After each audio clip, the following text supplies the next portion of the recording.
pleasantries aside, Yes. I've been excited about the topic of allyship ever since I heard you were doing a presentation on that, right? That was last week in Yes. one of the biotech companies. Mm-hmm. Really exciting to see you starting to get that kind of traction in the industry and people reaching out to say, Tanya, what's been your experience? And so as you and I were talking about allyship in general, I was going to kick off, I guess, with my white lady's overview of allyship and how that works for me, and then juxtapose that with the kind of things that you've been sharing.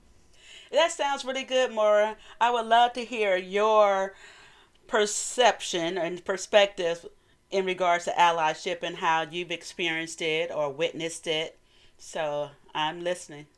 Well, my perspective, just very recently, I had a woman of color be an ally for me, which I really appreciated. I mean, when I think of allyship, I feel like we all have to be there for one another.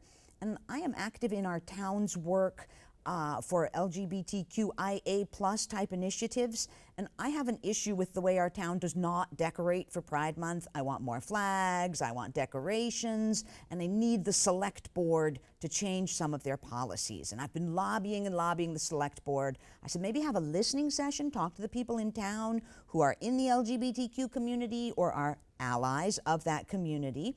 And they said, oh, well, you need to talk to the diversity committee and they'll listen to you. I was like, okay. So I talked to the diversity committee, told them my situation, and they said, what? No, the select board needs to listen to you, but here's what we're going to do. We will organize a listening session for the community to come talk to us and the select board. So the diversity committee and the select board will all be on the stage at once, and community members are all going to come in and talk. And I felt so supported. I felt like someone heard me on this. Charisse from the diversity committee, reached out and said, Maura, we are so happy to help you with this. This is exactly why we were formed. It felt wonderful. I felt like, not only does someone hear me, but they are stepping up and taking action that will help to resolve the very thing that I'm worried about. And so that was just a great example for me of how wonderful it feels to have someone step up as an ally, to not just hear you, but to hear you and then act. So that was my first thought on allyship, was that Charisse from the diversity committee had been an ally to me. And then I just thought of times where, for me, being an ally seems like, I'm a pretty friendly person, so I like to gather people around and be friendly with everyone and be an ally, wherever I can, for whoever I can, but just so much awareness of being an ally for people of color.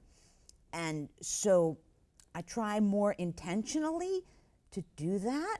And then I worry, am I just doing this so people will think like I'm doing it as a performance? Am I just pretending to be an ally, And I don't think I am, because I really feel like I genuinely do care.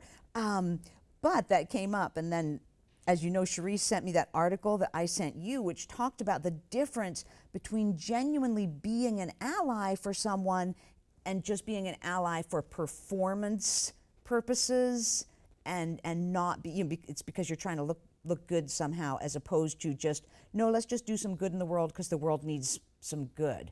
So those are the thoughts initially swimming about in my brain. I didn't know where you wanted to take it from there, or I can talk more about times I've tried to be an ally, or...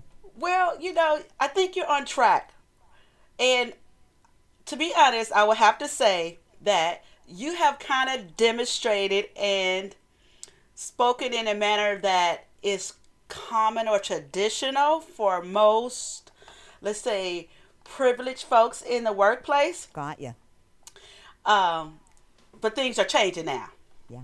And in the changes that are coming, we have to look at allyship a little more different. So I'm going to try to explain some of those differences of now versus the way things were. All right, nice. Now, first thing I want to do is let's talk about what is allyship. Yeah. Okay, allyship is actually defined as, in English language, neoliberalism used in contemporary social justice activism to describe efforts by members of a privileged in group to advance the interests of marginalized groups, both in society at large and within particular social contexts, such as universities or workplace. Now, when I break that down, some of the things that are kind of like that sticks out is efforts of a privileged in group to advance the interests of marginalized groups. Now, for me, what is happening now is we have allyship, and I understand what you're saying that we all need them. Just look at what's happening in the world today with the war in Ukraine, right? U.S. being an ally country and how we support their efforts over there to gain back control over their country and rid it of those things that it doesn't or that doesn't serve it well, right? Yeah. Yeah. So that's kind of the same thing that we need in a workplace, right?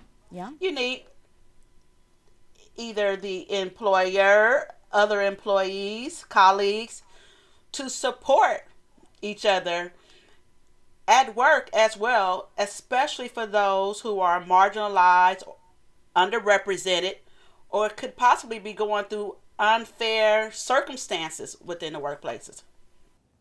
Hi, I hope you liked that excerpt from the Great Brook Podcast.